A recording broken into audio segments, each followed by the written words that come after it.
We're here at the top of the hour. I'm just going to wait here a second as people start logging in. We've got a good group here. I am Paul Hitchcock. I'm with BarthCalderon. Really excited to have you on here today. This is our channel, Wealth Protector TV, and we put out content like this, which is designed to help guide and teach our network. And our panelists group here is fantastic. We've got Harry Barth, who is the founder and senior managing partner of BarthCalderon Asset Protection, estate planning, business planning firm, actually located here, this building, Orange County, California, with clients across the country. Harry is a top speaker on these topics, not only for property owners, but for other business owners and families all across the country. We put on about 40 workshops a year to many incredible organizations. We have about 30 attorneys and clients everywhere, and a big focus on property owners, of course, on the asset protection and estate planning side. We also have Steve Williams, who is a founding attorney with Freed Williams and Grice-Connor, as you see there, excuse me, based out of San Francisco, California. And Steve, also a top speaker, speaks to apartment associations everywhere, does a lot of events with us, highly aligned with our firm. And then we have Jerry Conrey, who runs Conrey Insurance, risk management, another expert speaker. So you got a trio here of great speakers. Welcome, everybody. You guys can hear okay, Steve, Jerry, Harry? Yeah, Yes. we got All you right. fine.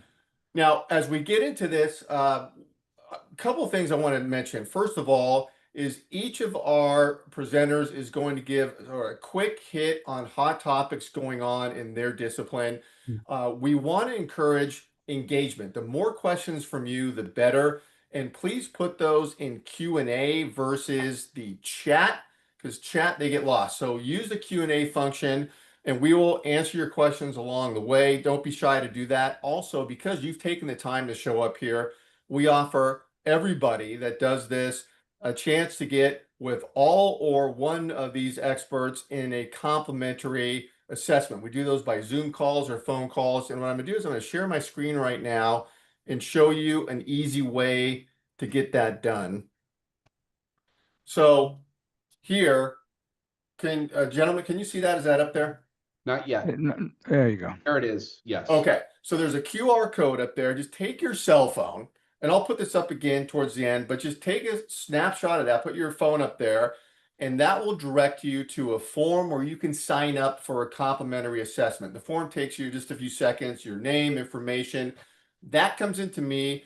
Just on that form, describe a bit about who you'd like to talk to, any sort of personal issues going on that you want to get addressed, and I will make sure to get that booked with all or one of the presenters on here. QR code. All right, so with that, we are going to start with Steve Williams, if you want to take it away. Sure, thanks, Paul. On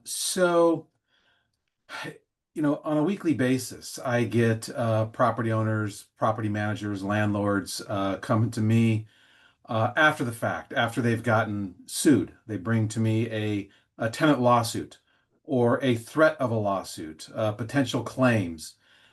There are, countless ways that a landlord could become liable to a tenant for the landlord's conduct. I do talks on this, and the talk, I can talk about it for hours. So I'm going to just briefly hit on a few areas right now. I know I have a few minutes here. So first, and this just happened within the last couple weeks. Client comes to me. There was an applicant for a rental unit, and the client in this case was a property manager, an old school property manager, been managing properties for many years. Sort of a hands-on kind of guy, right? So this tenant says, "Hey, do you take Section 8?" And my client, the property manager, as this is not very uncommon, and his response was, "No, I don't get involved with government contracts." And instantly, that prospective tenant has got a potential claim against the landlord. The reason is because a landlord cannot refuse to accept a tenant solely on the basis of that tenant participating in a Section 8 program. And I'm sure most of you know what Section 8 is. That's just a federal government program where rent is subsidized by the government for tenants who qualify. So in that scenario, that set that landlord up for a potential claim, right? Well, here's the kicker. That was not even a prospective tenant who called our client. That was a tester organization, an organization that was based in Southern California, who their sole job is they reach out to landlords, they see listings, they'll call landlords, hey, do you take Section 8? It's not even a prospective tenant, it's just someone reaching out. And as soon as they get some adverse response, they then run and either make a demand to the landlord or run to the civil rights department and file a claim against the landlord. That is what happened here. This tester organization that was actually, they had local ties in Southern California, but were actually based out of New York. They were headquartered in New York. So they filed this claim with the Civil Rights Department. I see a lot of those, a lot of these claims with the Civil Rights Department, and the Civil Rights Department is tasked with investigating the claim and then making a determination whether there's a valid or a viable claim of fair housing violation, discrimination. And what they then do is they will issue a right to sue letter. Um, Primarily, they try to resolve cases, though, through a mediation. So in this scenario, I'm generally able to negotiate fairly reasonable settlements that involve some payment and usually some fair housing training courses, and usually able to do that pretty reasonably and effectively through the Civil Rights Department. Well, this Steve, quick question. Do you have to sure. make the, regarding Section 8, do you have to agree to make the property Section 8 compliant per the inspection demands, or Yes. just to be amenable to taking Section 8 if the unit otherwise qualifies on its own? No, if so that's a good question. So part of that is you accept the applicant, okay? You say, yep, I consider all applicants. So this applicant then is a Section 8 tenant. The housing authority sends someone out to inspect the place, and they will do a general inspection. And if there are items that are in need of repair for habitability reasons, the landlord will have to make those. Okay. Okay. Um, so what was sort of shocking or eye-opening in this latest case was this tester organization demanded $150,000 just for the violation. Okay, no one was even harmed because this it was just a tester organization. It wasn't an actual applicant who was denied, but they demanded $150,000. Um, we went back and forth and were able to get them to come down significantly, but I had not seen those sorts of demands by these tester organizations in the past. So I think this is a view of what's to come. There are more and more of these organizations. They're getting more and more bold, and they're making higher and higher demands. So I am seeing a lot of Civil Rights Department claims, and I expect that the dollar numbers will, the demands will be much higher as things progress.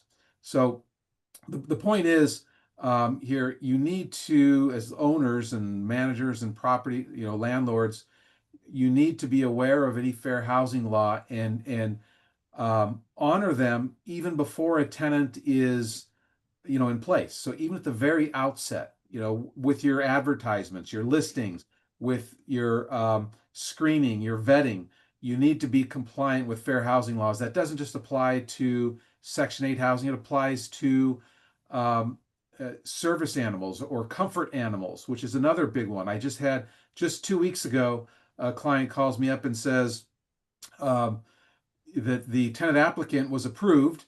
In her application, she said she had no pets. And then after she was approved, she says, oh, by the way, I have two fairly large emotional support animals. And my client was furious, said, hey, I don't trust this person. They told me they don't have pets. They told me, they didn't say anything until after I approved them. Oh, by the way, here's my doctor's note. I have two animals, large ones. I'm not going to let her in. I said, well, okay, if you don't let her in, you face a potential fair housing claim. You are rejecting someone based on the fact that they have an emotional support animal. So even the way it was handled by that tenant, while it was not ideal, you still have to consider and reasonably accommodate someone with a disability, and that may be allowing that person to move in with a comfort animal or two. So again, you need to be aware of that. Now, I know we got a lot here, so I just want to briefly move on to another thing here, which is um, local and state rent and eviction control laws. Um, Basically, uh, you need to be aware that you may be subject to a local rent or eviction law, such as in Santa Monica, in San Francisco, very strict and very long-term laws that have been developed to really protect tenants over many decades. Well, now you also have state rent and eviction control laws that apply to many units throughout California. So it's not your typical Santa Monica, Oakland, Berkeley, San Francisco uh, jurisdictions anymore. No, it is statewide. And you need to be aware of this because you may need to comply with, rent limitations as well as eviction limitations and restrictions. You can't just ask your tenant to leave with a 60-day notice anymore. Um, if you are subject to a just cause requirement under under a state or local law. We had a case. This was a local case. Again, just to show you the potential liability here. This was a case in Oakland a couple years ago. A landlord took over a building, and in a bullying sort of way, the landlord here came in and did not want to be in the rental business and started by his actions, dictating that he did not want these tenants in possession. Okay. And started giving notices that did not comply with the local laws. And he really had no intent to honor what he was saying he was going to do in those notices. So about 4 or 5 units got together and filed a lawsuit against that landlord, which ended up resulting in a jury verdict, went to a full jury trial. A jury verdict, which after you factor in the required trebling, which is tripling of damages under the law, as well as attorney's fees, turned out to be a $1.8 million verdict against that landlord. So again, significant potential liability in being a landlord in California these days, whether you're in San Francisco or whether you're out in the Central Valley or inland somewhere where you don't have local rent controls, but you do have state rent and eviction controls. Now that underscores the importance. Anytime I take on a case, I look to the landlord's or the client's insurance policy. And I'm sure Jerry here is gonna give us a lot more insight on this, but I want to see several things. First, before I take on any case for a landlord, I want to see they have a policy that includes liability and coverage for personal injury. I want to see that that client has wrongful eviction coverage, which is typically found in the personal injury section of the policy. I want to see that all the property owners are properly named on that policy. I'll look at title. I want to make sure that whether it's a trust, an LLC, a corporation, whatever it is, I want to make sure that everyone is covered, including possibly individually as well as trustee of a trust, or individually as well as a member of an LLC, for instance. So cover yourself every which way that's possible under the policy. And I also want to see um, whether through the policy itself or through an umbrella policy or combined with an umbrella policy, I usually want to see about $1 million at least minimum liability coverage. And I'm sure Harry will give you some examples how that may not even be near enough coverage. Okay. And the insurance is the first line of defense, and like I said, Jerry will give more insight on that. But Harry will say, hey, it's not the only line of defense. He's going to give us some other ways to shield yourself from liability. But at a minimum, I want to see that liability insurance in place and at least $1 million because of the potential liability. And that's always been the case with my office for properties in San Francisco and Berkeley. But now I've expanded. I want to see it even if you are not in one of those traditional, you know, heavily restricted jurisdictions like Berkeley and San Yeah. Francisco and Santa Monica and Los Angeles. I want to see it even if you're outside those jurisdictions. I want to see that you have that coverage in place, just because of the potential liability. I've given just like I said, a few areas of liability through fair housing and through wrongful eviction. There's many more habitability lawsuits. Um, Illegal unit lawsuits. You've got, all sorts of, lead, asbestos, Got a mold. big mold case. Yeah, big Mold mold cases case. is a Yeah. really big one right now. And by the way, a lot of these cases are now being excluded from coverage under insurance policies. There may be ways around it, but by and large, I'm seeing more and more policies exclude coverage for not only mold, asbestos, and lead, but now just overall any claim for breach of the warranty of habitability. So if you've got some defects in the unit not related to mold, but some other defect that creates a habitability issue, I'm seeing more and more insurance companies deny claims based on breach of the warranty of habitability. And maybe Jerry can give a little more insight on that. But Yeah. it's getting more and more difficult to obtain sufficient coverage these days in California. Steve, great. It was a great hit, and it's a great transition to Jerry and talking about the insurance. Jerry, you want to kind of jump in? Yeah, and thank you, Steve. It is a good lead into what I had to share. So, just, basically, Steve touched on all the touch points, the high touch points in the area of lawsuits and liability and insurer reaction. And I'll talk to you about those and how and what you can and need to do to protect yourself, and whether or not you want to. We're going to talk about that too. But the other part is that, you guys are you're taking hits everywhere. You're taking hits everywhere. The marketplace in insurance imploded. And when that happened, all of our insurance rates have gone up pretty significantly. And in the world of habitation, the risk of habitation, it has really been impacted because it isn't just property losses that are driving these extraordinary loss ratios. It's also the kinds of lawsuits that Steve is mentioning. And let me just be very clear to you. The first line of defense is not an insurance policy. The first line of defense is to have the asset properly held. That's the first line. The second line is good management structure, following proper procedures, making sure that you understand the very business that you're in, because there are lots of ways that you could get caught up in regulatory issues. Your insurance policy, if it's a typical one, let's say it's a 12-unit apartment complex, you've got a general liability policy, you've got a property policy. Sometimes they're combined into a package. But general liability only responds to an injury caused to a person, a third-party person, through negligence and not an intentional act, or damage to a third person's property. It doesn't respond to economic losses.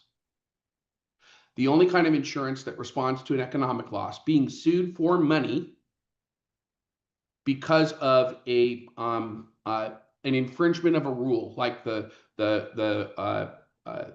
like the case that Steve just mentioned, where somebody picked up the phone and asked if you're Section 8. Okay, that person was set up. That was a setup call. They even asked the question in a way that indicated what the person was thinking, without ever qualifying what was being thought. But the point is that you would need to have management liability to cover that risk.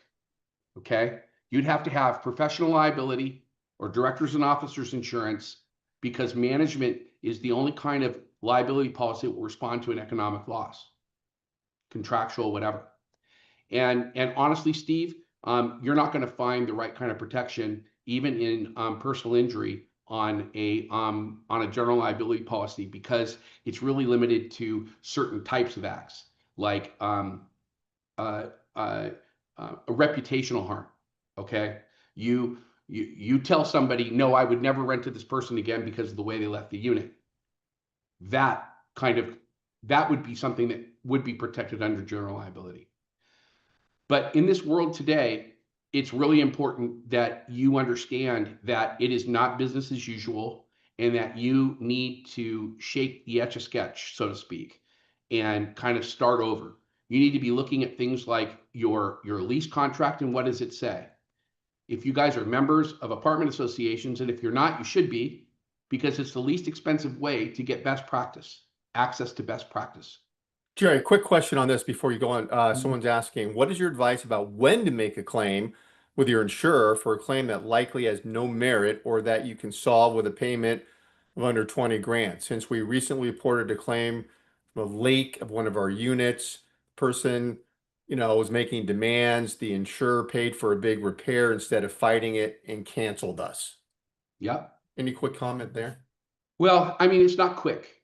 But Okay. it is, but in reality, everyone should carry a certain amount of risk with each of their properties, and understand that when you have a loss, you now have an underwriter post-loss looking at the risk to determine, is there something about this risk that we no longer feel that we're aligned with, that it doesn't align with our underwriting rules. In some instances, it's just having a claim. They're insurers of first resort, meaning they only want claims-free risks. Now, don't get me wrong. It doesn't mean that they're not there to pay that claim. They're going to pay that claim. But their rate structure isn't designed for them to capture the increased risk associated with a property that has had loss versus one that hasn't. And so you just get non-renewed. The problem is that on page 2 of every application for insurance, it asks the question, has this risk ever been declined, canceled, or non-renewed? And the minute that question is answered yes, it goes through at least 2 layers of underwriting review instead of just one. And that's a big deal. So your question is a good one. It means that you're thinking proactively. And what I always recommend is, instead of buying an insurance policy with a low deductible, buy an insurance policy with a higher property deductible, have a set aside fund to take care of small losses. And how much should you take care of? Double your deductible. So if you have a $5,000 deductible, you should be absorbing losses up to $10,000. Why? Because you don't know when the next loss is going to come. And that might have been the one that you turned in all by itself would not have had an overreaction from an underwriter. But now that you've had 2 claims, you are now a frequency issue instead of a severity issue. And frequency is the number one cause of non-renewal. Frequency. They're asking, can you elaborate on when the underwriter insurer will actually fight the claim? Well, you have to understand, it all depends on circumstances. Okay, so you could paint with a broad brush that, let's pick on State Farm because they're easily picked on in this space. Okay, and they're the biggest in the market and they're the one non-renewing everybody. So let's pick on them for a minute. Let's just say that's a State Farm claim and they're non-renewing you because of the circumstance you just described. That may not be why you're being non-renewed. You might think that's the reason why you're being non-renewed, but maybe because of the case and the circumstances, you didn't have the lease that they wanted with the language that they wanted. You weren't managing the property in a way that showed proactiveness and then put the carrier at greater risk. You need to fit, like hand in glove, a relationship that involves a managed risk. So it isn't enough just to transfer the insurance, transfer the risk to an insurer. You need to manage risk too. And so we kind of pioneered the idea of a small conventional insurance agency, not a big alphabet house that only works with billion-dollar clients, but one that works with the normal marketplace, who actually provides proactive risk management effort. We understand exactly how rate is promulgated. We understand exactly how policies are underwritten. And when we take an application, when your answer isn't the one that's going to get you the best rate, we stop right there. And we advise you of the circumstance, and we get your buy-in to evolving your circumstance to a better place. I'm going to rewrite my lease. I'm going to add this codicil to the rules. Okay. I'm going to change this process. I'm going to change the way I market. You guys hurt yourselves by saying things like secured building. You have now taken on the responsibility of anything breaching that security because of the words that you put in your marketing. So there's lots of ways that you, combined with insurance, combined with somebody who can manage your risk, becomes an extraordinarily good shield and protector. But it is not business as usual anymore. And I'm guessing that most of the people on this call, that they've got retirements and pensions associated with the very assets that we're talking about in this seminar today. And so your future income is based on this. You need to rethink the way you're protecting. You need to be looking at this as a machine that generates money. How well would you protect that machine? Too much time and focus is spent on what premium I'm paying, and not enough time is spent evaluating the cover that premium is generating to make sure that you get the reaction at the time of a loss that you're looking for. Now let's talk about habitability. I am predicting that within 3 years, no one in the insurance marketplace is going to insure this. Because, again, general liability is bodily injury and property damage. Habitability is a circumstance. It's someone suggesting that their space is not habitable, but have they been injured? Has there been damage to their property? Without those triggers, the normal apartment owner's policy is not going to react the way you think it will. And time and again, insurers are actually declaring it as uninsured, or they're putting a very small amount of protection on it as a way of throwing away a loss and knowing that the loss can't be bigger than this because of the circumstance. This is the way the market is evolving because it's becoming the favorite claim. And attorneys are going to webinars to learn how to sue in this place and on those circumstances. But when there is no one responding and paying for these lawsuits, suddenly these are going to go away. So the industry is withdrawing so that the incentive to make the claims will go away. But that doesn't mean that you won't be for a while exposed. And there's ways that you, through risk management, could prevent the kinds of losses that we've seen. So what do I have to share today? I have to share that if it's been a long time since you really had a deep dive in reviewing your cover, if you have a policy in the name of a trust and you have it through a personal lines company like State Farm, Farmers, Allstate, I would be very worried because a trust is not a person. And when you write through State Farm or Farmers or Allstate and it's a 5 or smaller unit environment, they're probably putting you on a personal lines policy, a landlord protector, a rented dwelling policy. And the problem with that is that all of the language is in he, she. It's in the individual. It's not in the name of an entity. So right there, you're not structured right. And then it just goes beyond that. There are lots of the right ways to do things. And if you're talking to the right people, they'll throw you a rope and pull you to the right place. But if you have to raise these issues with your agent or your broker, and they're not driving this conversation with you, you probably do not have the right person. And I'm challenging you to that. Our industry is 100% reliant on information exchange. But if we're not asking the question, you're not knowing what answer to provide us. And it's difficult for the industry to customize the protection in a way that gives you what you're looking for. All I could share with you is the forms that most of this was written on was at a time when none of these lawsuits existed. Not a single one of the things that has been mentioned so far was on a radar 10 years ago. So that's the problem. And if it's been a while, it's time for you to do a review and to look deeper. Love it. Let me throw out a couple questions. I want to get these answered. I have a good rent-paying corporate tenant occupying my commercial retail property. I do carry LRO policy with 2 million, 4 million limits for liability, but my tenant has a GL policy for itself, but does not have my name or my location uh, as AI on the certificate of insurance. The only location address is my tenant's corporate office address on the certificate of insurance. What happens if there's a lawsuit? Will my LRO policy provide coverage without AI on the BOP GL of my tenant? Can I get a BOP for my tenant, essentially force place as a landlord?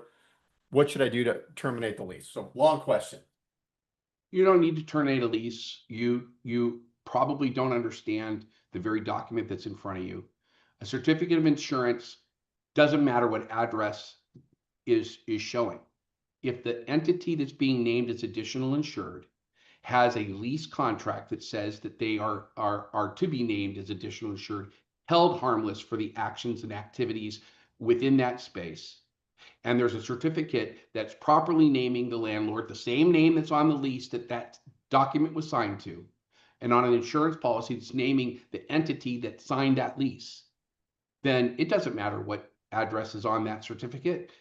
What matters is the insurer will accept a tendered lawsuit coming from you because of the activity of a tenant. Here's an example. EPA comes in. You used to have a dry cleaner there. They say that there is pollution damage that's impacting the water in the area, water wells in the area, and they want remediation. Okay, and this is not something that the landlord did. The landlord wasn't the operation. The landlord wasn't the one who is being who created the liability. Okay, but the landlord is the owner of the property, and that's the only people the EPA can go after. So it's what your lease says, and then you perfecting the lease by getting the proper certificates of insurance from the landlord, from the tenant's insurer. And if you have some questions about that, provide a copy of the certificate to your agent and ask them the question you're asking me. But I'm sharing with you the address of a corporate. You're not going to get a policy that says that. Now, you could have them in the comments say, this is specific to this location. All you need to do is demand that as a part of the certificate. But the certificate itself doesn't need to say it. All it needs to have is the right entity insuring the right entity that leased the space is the covered risk, and that the landlord is properly named as additional insured. And now you don't have to go to a Harry or a Steve in order to sue them to get them to comply. You could take this problem, hand it to the insurer of that tenant, and now they have to defend you as if it was their own client getting the lawsuit. And I know the answer to this. Well, I don't know who's going to answer this, but can you have your tenant sign a waiver to where they cannot sue you if they get hurt? No. Yeah. Okay. In the end, you can't sign away negligence. You can't sign it away. You can create things like this in order to get people to pause from thinking they can sue you. But the truth is that they're in a state like, and we keep mentioning California because all of us are domiciled here, but I have risks in all 50 states, and I'm licensed everywhere too. The reality is I have clients, and I'm looking at this list of people, and there might be people from out of states. I don't want you to think that all these rules only apply to California. They don't. But the reality is that there's more of the problem in California than anywhere else, because there's more lawyers in this state than anywhere else. So, and I'm not picking on my friends here. I got 2 lawyers here on this call, but see, they're defensive lawyers. They're here to defend you and to protect you. They're not the ones that are out there creating your problems. So, and let me just say on that Section 8 question that came up that Steve mentioned, okay? The right answer is, you know, I've never done that before. I have no experience with that. Just give that answer. It doesn't mean you won't do it. But if you've got 3 applicants that don't have you go through this administrative nightmare, okay, and you choose one of them, you have justification right there. It's built into the defense. Additional administrative burden. So be smart. Realize that you might be being set up when people ask questions like this. And by the way, if somebody came to me and said, no, I don't have any animals, and then sprung on me after I signed a lease that there's 2, you are not terminating that lease because they have animals. You're terminating that lease for failure to be truthful. You're terminating that lease because you don't trust them anymore because they weren't honest with you. And when you terminate leases the right way, you're going to get the right kind of protection and the right kind of defense. Know the law. Be comfortable. Don't knee-jerk react. Ask your professionals in your circle when something unusual comes up. Get good advice before you do it, and you're going to protect yourself the right way. All right, and we're going to get to all the questions. I do want to, Harry, move into you now, and I want to get the hot take on asset protection. Okay, well, first of all, good morning, everybody. Let me start by talking about my fellow colleagues that are on this call with me. Please do not underestimate. Steve Williams is wickedly smart. Steve Williams can help you after the fact. He can even help you beforehand, which is what he was saying. Preemptively, how should you deal with this so we don't wind up with a claim? Critically important. Everyone calls the lawyer when we have a problem. You need to call the lawyer before you have a problem. And that's very, very important. Don't underestimate one single thing. Steve, I know Steve for almost 3 decades now. Brilliant, wickedly brilliant in this space. And there's a reason Jerry Conrey is joining me this morning. You know, over the years, I've seen so many people in the insurance space. Insurance is critically important. We're going to learn that it's not the know-all, end-all to everything, because the first thing Jerry said is, what's the structure? Who owns what? You know, that's critically important. But Jerry, you just heard him. You heard him for 20 minutes talk to you about the reality of the insurance marketplace. And this is critically important for what we're about to talk about today. So, Steve, Jerry, thank you. It's just, I learn every time I listen to you guys. So let's talk a little bit about things that you can do. I'm an asset protection attorney. And I want to talk to you a little bit about the first thing is who's the owner of the property? All right. So if you own the property, if the property is in your name, it's Steve Williams' property and Steve Williams on a deed and Steve Williams is renting it out. When I have a liability, it's against Steve Williams. He's the landlord and he's now liable to the full extent of his net worth. Everything that's not exempt, he could lose his house, he could lose his savings accounts, his brokerage accounts, his other properties, everything that Steve worked his whole life for, because Steve is singularly the landlord. A lot of people, there's another misnomer, and that is they have their property. I've just dealt with this all week long. Their properties inside their living revocable trust. Let me make a statement that the living revocable trust that we typically use for estate planning provides 0 asset protection. So if the property is in the name of the Steve Williams Trust, and Steve Williams is the trustee, or even if Jerry is the trustee of the Steve Williams Living Revocable Trust, literally it's Steve Williams and his wife are the landlords, and they can lose every single thing that they own. To me, ladies and gentlemen, that is crazy. Absolutely crazy. One should not be in the business of rental property as a sole proprietor. So what we're going to do is we're going to pick a little bit and we'll just say that we have a property. It's now held by an LLC. And just look at the words. We always say LLC, LLC, LLC, limited liability company. Take it on its face value. It limits liability. And if we have a property that's has a fair market value of $2 million, and we have $1 million that we still owe on it, that property is worth $1 million. And if that property is in a segregated, properly constructed LLC, and we have these issues, Steve, that come about, the landlord is the LLC. It's Williams Real Estate One LLC. that has a net worth of $1 million. Doesn't have your house, doesn't have your bank account, doesn't have your brokerage accounts, doesn't have your other properties. That is the entity that's on the hook.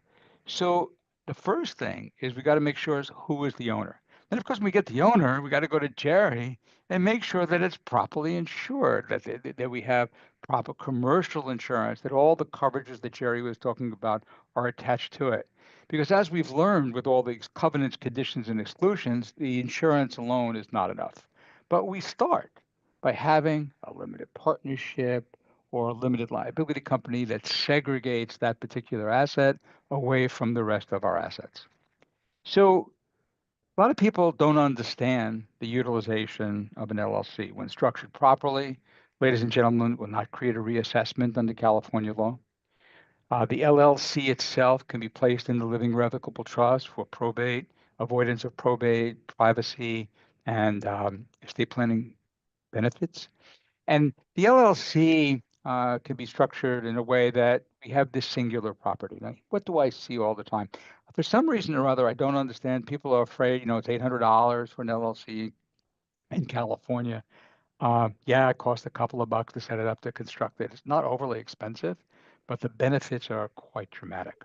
And the benefits come in two different directions that I want to talk to you about. So first, let's talk about internal liability, landlord-tenant liability.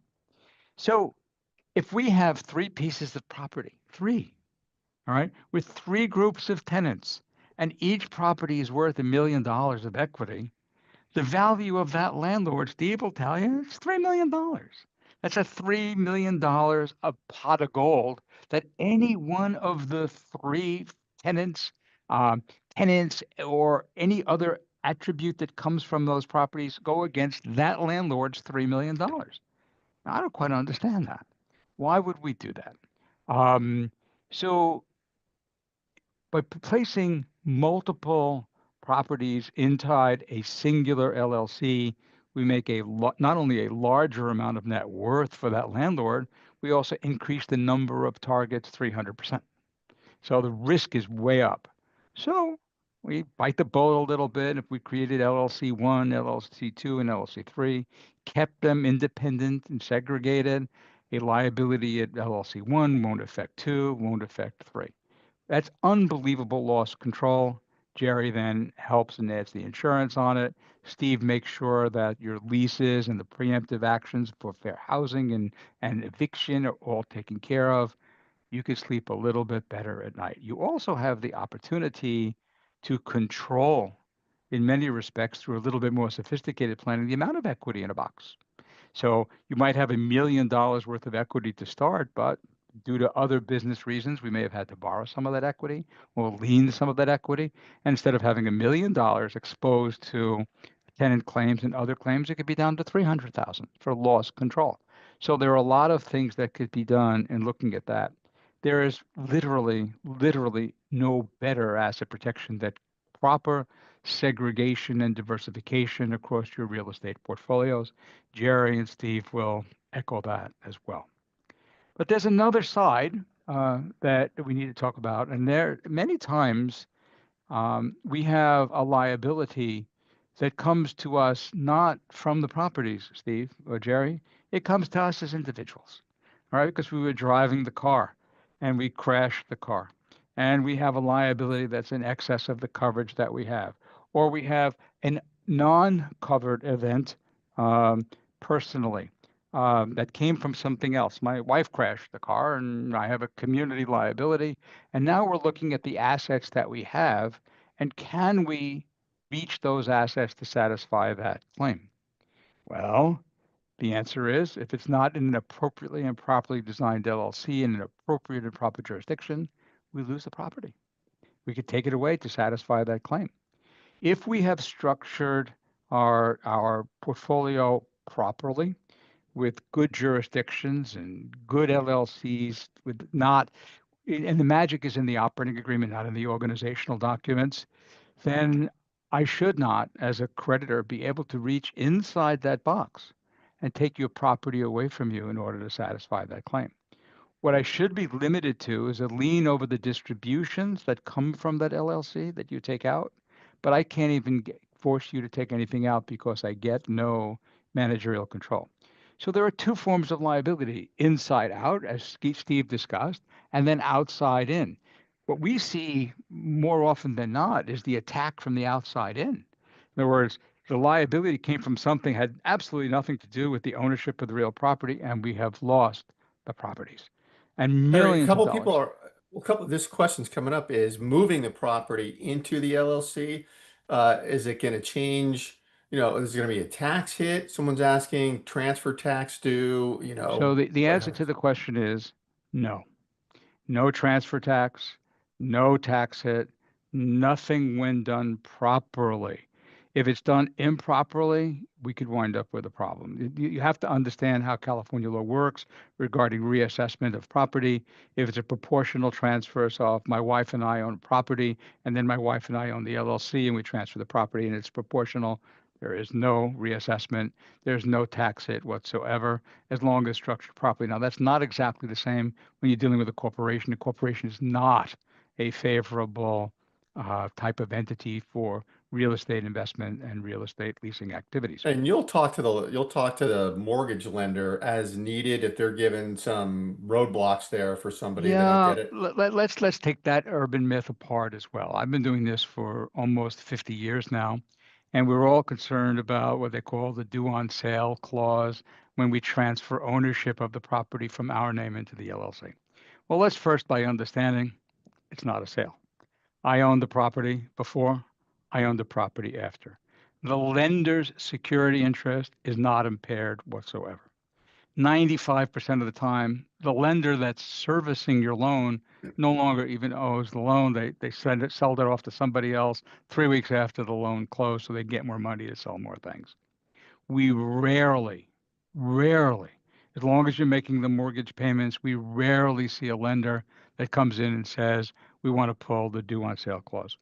And it's interesting because when we see that, which is again a rarity, just as far as custom is concerned, we do not see that issue.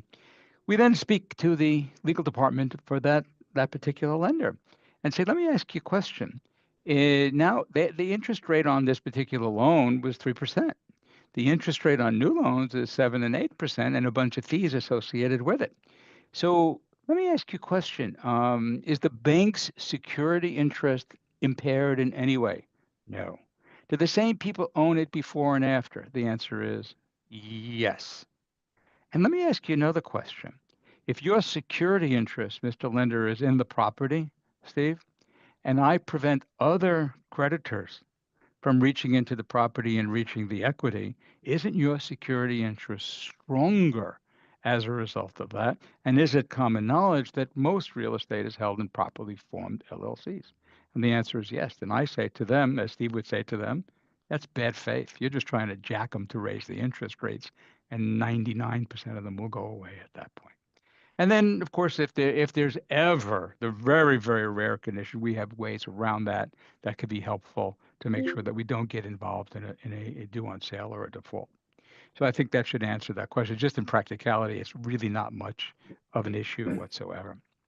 So there's a couple of other things that are really important for us to understand. So we got outside in liability and inside out liability, properly insured and properly consulted with Steve to make sure that we have, we take care of the risk management. Steve, make sure that they don't say the wrong things. I'm not going to tell them what to say and what not to say when these people come calling, but you do. I don't even know. I learned from you today and what to do. So it's a triumvirate in getting the true asset protection that you need. But there are some other things that are important that we need to consider. One of the things that I'd like to just introduce it today is the fact that in California, we have new laws or laws that have been around for a little while in respect that when we pass our real property to the next generation, so we bought a property in San Francisco, Steve, for $600,000 25 years ago. And that property is now worth $4.5 or $5 million, but we're still paying property taxes based upon that $600,000 25 years ago. And now, through traditional, typical estate planning, when we pass that property to the next generation, that property is going to be reassessed to $5 million. And that property tax is now going to be based upon $5 million. And if, Steve, there's some rent control or some other issues or some long-term leases that are involved, oh my God, I got 5, 10, 15, 20 times the property taxes coming year over year over year. And many people can no longer afford to hold on to that property and they have to sell it because of that particular nightmare. It's a nightmare. It's kind of a California special. And so what can be done about that? Well, I just want to throw it out so everybody understands there are ways and tools and techniques that we can utilize to potentially transfer an existing property to the next generation and still keep the original parent's assessed value through the use of multiple LLCs and something which is known as the Michael Dell exception. This could be worth millions of dollars. Now, it's not relevant if, the children are going to just sell the property, Steve, Jerry. It doesn't matter. They're going to sell the property. The next buyer is going to pay the new rate. But if we want to keep that rental property in the family because it's been there for years, all those rental properties in the family, we should at least explore the things that we can do to potentially get that to the next generation without a property tax reassessment. The other thing that's the triumvirate with an appropriately designed LLC is that we got the outside in, landlord tenant liability limited to what's in the box. We have the outside in, the Steve and wife liability to try to take away the property. We have that protected. That's enough. But on top of it, we do get another opportunity. As many of you know, depending upon the size of your net worth, and some people that own real estate have significant net worths. Anything above $15 million for an individual is subject to a 40% estate tax. And so sometimes, and real estate isn't such a liquid asset. So what happens if I got a large portfolio of real property, I'm trying to pass it to the next generation, not only do I get hit with the reassessment for property taxes, but I got to pay the piper 40% in order to bring it through. And some people can't do that. And therefore, once again, the property gets forced onto the marketplace. One of the things that we need to know in a properly constructed operating agreement in an LLC, we can achieve something which is known as discounts in the value of the property. So, Steve, if we have a property that's worth $2 million fair market value, I could probably get that property to be valued for $1.4 million for federal estate tax purposes, indicating a 30% discount for lack of marketability, lack of management control, and different restrictions that are built into the operating agreement. And that may not seem like much, but when one has $10 million worth of real estate, if I get the $10 million worth of real estate for $6 million on the estate tax return, that's $4 million less. That's a savings to the family of $1.6 million worth of taxation just from the way in which they hold their property. So now, and that's big. That's very, very, very big. But I only can do it in a limited partnership or a limited liability company. So multitude of reasons, inside out, outside in, discounts for marketability, the proper opportunity to perhaps transfer assets from one generation to the next and keep the old property tax base. It's overwhelmingly important to find the way to deal with appropriate entities and structures for your real property. And then with the triumvirate of people that you're listening to today, don't underestimate this. And Jerry, to turn around and show you how to properly insure it. And Steve, preemptively, to show you, one, to help you, God forbid you have those issues and problems, no one better. Wickedly smart. Keep telling you that, wickedly smart. And also understand, yes, Steve, what are the things I need to look at? Do you have a white paper? Can you help me? How I get these questions that are fair housing related, warranty of habitability related, oh my God, mold, this. You have a resource that's been made available to each and every one of you. All of us have been collegially working together on your behalf for many, many years. So, Harry, we got a bunch of questions. I just want to rifle at you. I think we're ready at this point for the panel, so to speak, to deal with questions. Hopefully we can answer them, and hopefully everybody walks away a little bit smarter, and hopefully requests a consultation to at least see what their situation looks like. Go ahead, Paul. All right. If you have several properties, when does it make sense to have a different entity that you use for your management function compared to the ownership function? Okay. So you got several properties. Let's assume that the several properties are in appropriately designed independent LLCs from each other. So we talked about that in my first segment. So now we get to who is the management structure of those particular properties. So you've got a couple of things that are inherently involved with that. One, do we have a property management company that's going to manage the properties on behalf of those LLCs? Are you going to be the manager of those LLCs? Now, there are two different forms of management that people get confused about. The first thing that they get confused about is that the actual boots on the ground, managing the property, collecting the rent, making sure repairs are done, things that there's leasing and everything else can be done by the property manager. And you know what? I have found almost universally it's great to have a separate entity that does that. We could form an LLC or a C corporation that does that. It's kind of tax efficient. It's really good. And if we have management liability in that respect, that's really good. Then you have the other manager that people get confused about, and that's the manager of the LLC itself. But that manager of the LLC is responsible for the functionality of the LLC, not the property management itself. And sometimes people confuse and put them together. So it always makes sense to have a good property management. We do recommend many times a property management company, and sometimes an independent company that acts as manager of the LLCs, although that is not as significant because under the law, in almost every state, the manager of an LLC does not have unlimited personal liability, differing from a general partner in a limited partnership that does have unlimited liability. If the LLC is a single member LLC, what can I do to stop a claimant from veil piercing because they're claiming that the LLC is like a disregarded entity, at least for tax purposes? Okay, that's a great question. So let me answer that for everybody. So the first thing we have to know is disregarded doesn't mean disregarded. You said it right. It's disregarded for tax purposes, Right. but not disregarded for legal purposes. Now, a single member LLC in liability looking up, landlord tenant. All right, I got that single member LLC that owns my building. I have a problem with a tenant. They sue the LLC. Whether it's multi-member, single member, it really makes no difference. The piercing that they're talking about is piercing through the veil of limited liability and getting up and taking your house. All right. If you run that LLC properly, you don't use it, to buy food and groceries and those things, but keep it proper and secure, which is very important as part of the called the administrative functionality of the LLC. You should be fine. Single member, multi-member makes no difference.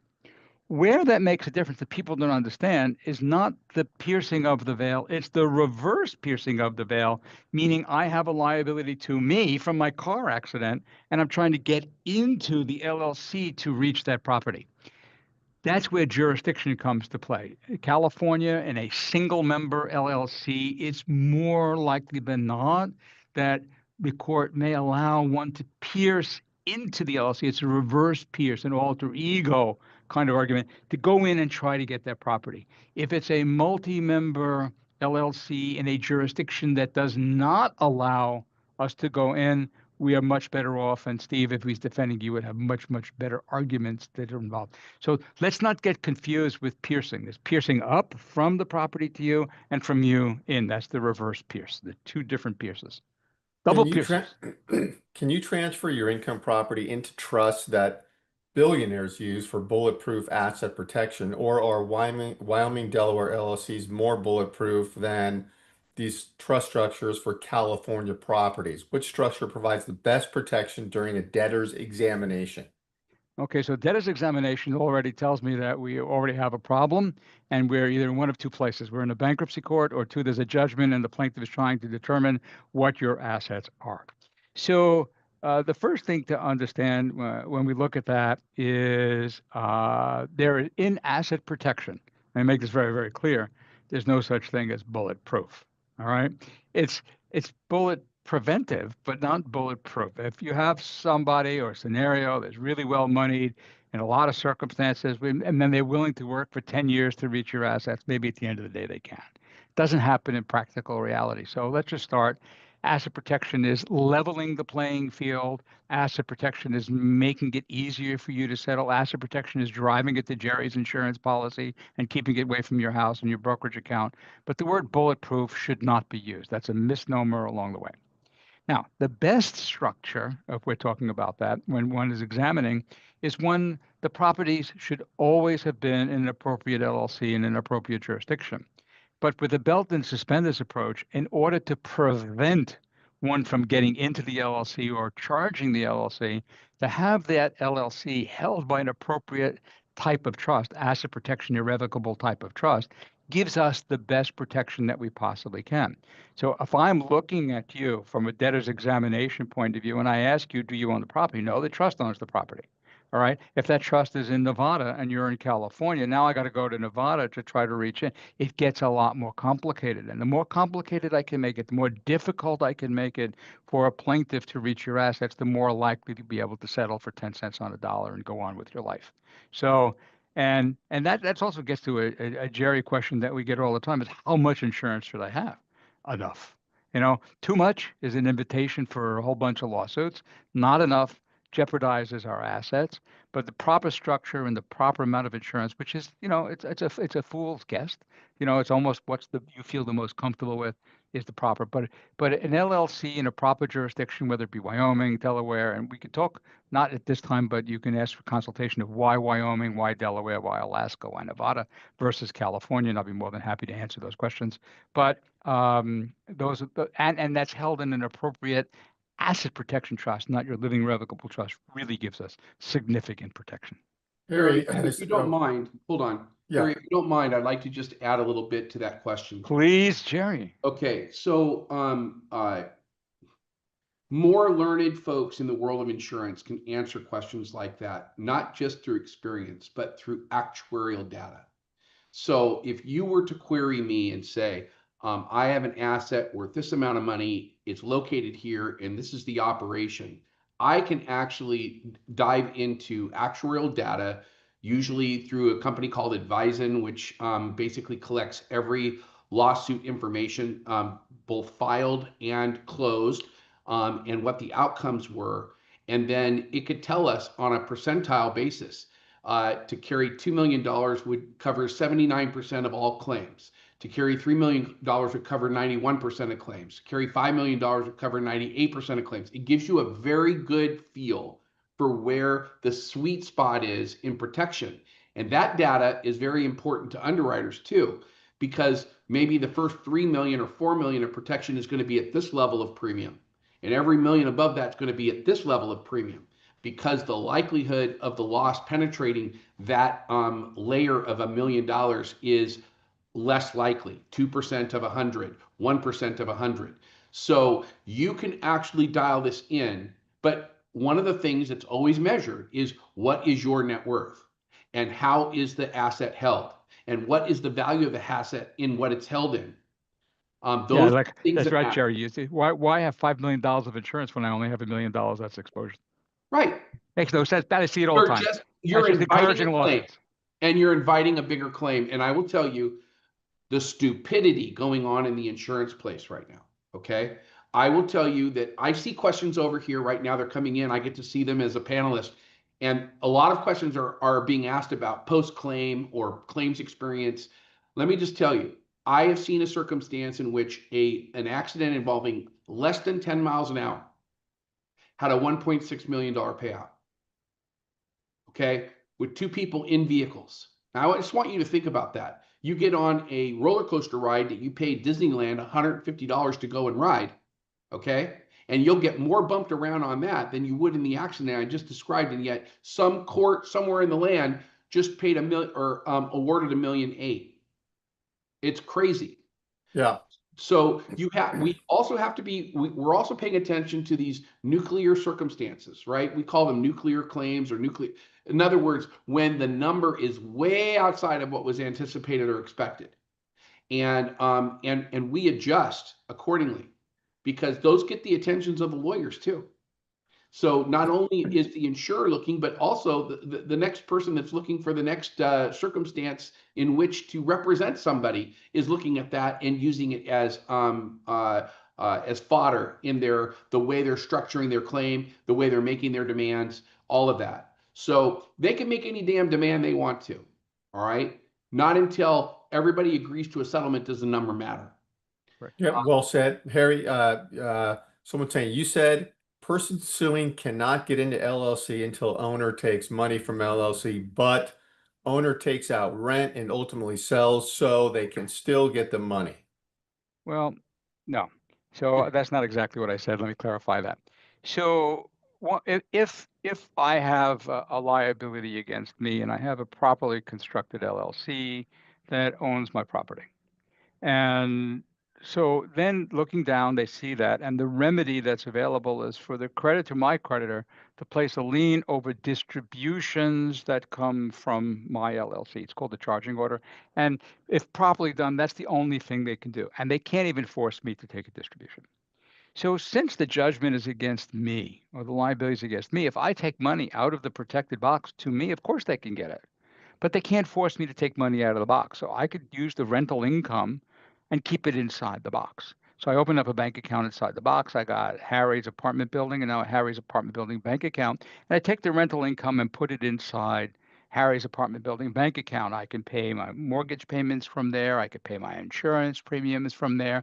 I could pay maintenance and repairs from there. And I could hold the excess in there, which they can't force me to take out, until I could potentially settle the claim with them. Now, along the way comes that I want to sell that building. I'm still eligible within that building, even though I have a judgment against me, to 1031 exchange that building within the LLC, and the creditor still can't reach it. Or I sold that building, and now instead of having a building inside the LLC, I have cash inside the LLC, and the creditor still can't reach it. It's only when it comes out of that LLC to me. Now, if you remember what I did say, I said in the best of all worlds, that LLC would have been held by an appropriate asset protection trust. Now, in which case the distribution could come from the LLC to the asset protection trust for the benefit of myself, my family, and my children, and begin to utilize that income or those proceeds as needed, and the creditor still can't get in. So there is a lot of layers that can be built to provide really strong protection for the benefit of our landlords that are with us this morning. Is there any circumstances where you cannot put a property in an LLC? Not really. I haven't seen any circumstances whatsoever where you can't put a property in LLC. The only thing that you get is on rare occasion, the pushback from a lender, which we've been able to mitigate most of the time. Okay. And if you transfer property to an irrevocable trust, Just one other thing before we get yeah. to that. In a lot of lenders, significant lenders, the East Coast lenders that are lending for big properties here in California, it's so far that they will not lend to you unless you make a singular LLC for that property. So it's called a Delaware bankruptcy remote entity. So they say, okay, we will lend you that $5 million, but not until that property is in an LLC, because they want the protection for that LLC for that property. So they require you to put it in an LLC in order to lend. That's how protective it is. Go ahead, Paul. Harry, Should I- you don't have to, just to get clarity, you don't have to file your LLC in the state your property's in or that you're domiciled in. You could use the law of the state that fits your circumstances best, right? Yeah, you have to foreign file it in the state where your property is, because that's where you're doing business and you have to be able to defend it there. But the administrative aspects of what the remedies are to the owners of the LLC and whether they can get in and cannot, we had to litigate a case on that where the plaintiff was claiming that it should be California where the property was, and it was an Alaska LLC, and the California court and held on appeal said that under Alaska law, you're not allowed to go in and take their property away. And under the internal affairs doctrine of Alaska, that's the law that's going to take effect in California. As California says, as long as you register that foreign LLC in California and it's in good standing in California, California will honor the laws of the sister state as long as that does not violate public policy. And I think collecting a debt is not a public policy argument. So it's pretty strong. And at least you have the argument. The argument all has settlement value. Go ahead, Paul. Oh, yeah. And Joe, I think you're referring to that question up there, but yeah, they're asking if you transfer property to an irrevocable trust, what happens to the property's tax basis and due on sale clauses for loans? Anything? Okay, well, for transferring a property to an irrevocable trust is not the same as transferring a property to an LLC. An irrevocable trust is a different owner, not necessarily you. An LLC is an owner that's owned by you. So the transfer of a property to an irrevocable trust is usually utilized only for the purpose of gifting or for estate planning purposes. We're going to gift to children. We want to make a gift of property to an irrevocable trust. one of the things we have to be concerned about in California is if we gift over 50% into that irrevocable trust for the benefit of a child, we're going to have a reassessment. So it's kind of a limiting factor in using an irrevocable trust to do that. If the irrevocable trust is considered what we call a grantor versus a non-grantor trust, it has no adverse income tax consequences when it goes on. It's on your tax return. It's the same as if you didn't have the trust. It's a very complicated question. There's complicated tax answers, all of which we can answer in a consultation. Jerry, there's a question, that first one. Do you want to address that one? Let me go to it. If your rental property is held in a living trust, should the property insurance policy be purchased in the name of the living trust or the name of the trustee? Doesn't matter. If it is the trustee, first of all, a trust is not an entity. We keep trying to explain this to people, but it's just a way of holding a property. It's not an entity. So lacking an entity, it's an individual. So the policy could be written in the name of an individual, and the trust could be named as additional insured or a loss payee, which is the right way to structure it. Or it could be written with a more progressive insurer. It could be written in the name of the trust itself, and the tax ID could be the tax ID of the first name trustee, or it could just be its own EIN if you have your attorney create an EIN for the trust itself. But here's the key. The key is that when it is in a trust, it is, and it's on a, it's the type of form that it's written on matters, okay? And so if you are looking for the most robust protection, the kinds of stuff that will help you solve the problems that you've heard about here, that Steve mentioned early in the call, you better be on comprehensive general liability. It gives a lot more protection to a business entity than comprehensive personal liability does. And if you're on a landlord policy, or you're on a little State Farm, Farmers Allstate, AAA policy for a 4-unit or smaller, you're on a personal lines policy. It is not the best way to protect that risk. You need to talk to your lawyer, get it into a proper asset entity, the one that works for you, your circumstances, and then get it insured in the commercial side of the world where you can have the kind of protections that will actually defend you on some of the stuff that was mentioned early in this call. The kinds of stuff that Steve and Harry are getting calls about every single day. The kinds of stuff that we're seeing claims on every month. You need to have the right protection in case you are the next defendant. And right now, you probably don't have that. And Jerry hit the nail on the head there. I had a federal lawsuit, a discrimination case filed against a client. The property was owned in the trust, in her trust. It was an individual trustee of her revocable living trust. And when a tenant sues, who are they going to sue? They're going to sue everyone associated with that property. Okay, they're going to look up the title, who's the owner, who do I deal with, who's the manager, and they're going to just name everybody. Okay, they don't care, where they get the liability from, but they're going to sue everybody. So in this case, they sued our client as the trustee of the trust, as the title read, and sued her individually. So they sued her individually and as trustee. The policy was in the trust. Okay, so the policy named the trust is my recollection. The insurance company said, okay, we will defend you as trustee of the trust. We're not going to defend you as the individual. And they made her go, even though it's the same person. Okay, she's the one who was the hands-on dealing every day. It's the same person, whether she's individually or as trustee of the trust. They made her go out and get me, an individual, personal counsel at her expense to represent her interest individually. And they, the insurance company represented her as the trustee. So the important thing was, so when you do, get your policy, you want to include the trustee, yourself as the trustee, as well as individually. Get yourself as an additional insured individually, and as the trustee of that trust. Protect yourself both ways. Most insurance policies are written on common forms.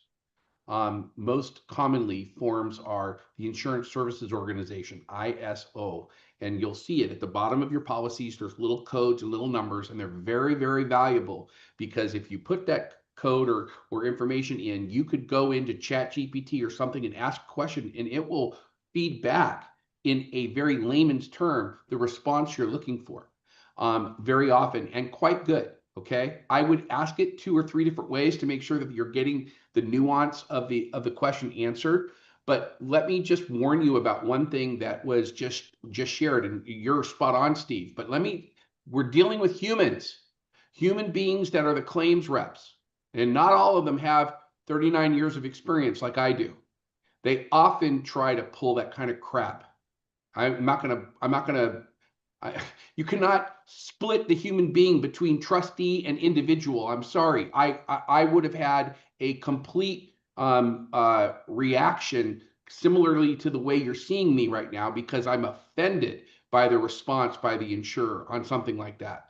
You need to have people who can advocate for you. And if you don't have an agent or broker that's doing that, you probably don't have the right person. I'm just sharing. Not everybody's equal. No, well said. And I want to say too, as we take one more question, I just want to show this up again. If you get with any of these individuals here, it's really an assessment. They'll see if you have holes in the way you're handling your asset right now. So just take a shot of that quick form. You can get signed up with any of them, 100% complimentary. I want to be sure to take advantage of that.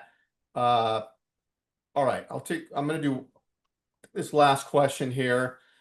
Harry, house in an LLC, is it safe to own it outright, or do you put your house in an LLC? Well, your house doesn't really belong in an LLC and it won't protect it. It's a unique type of asset. So no, mostly your rental property, your commercial property, vacant land, things of that nature go in an LLC.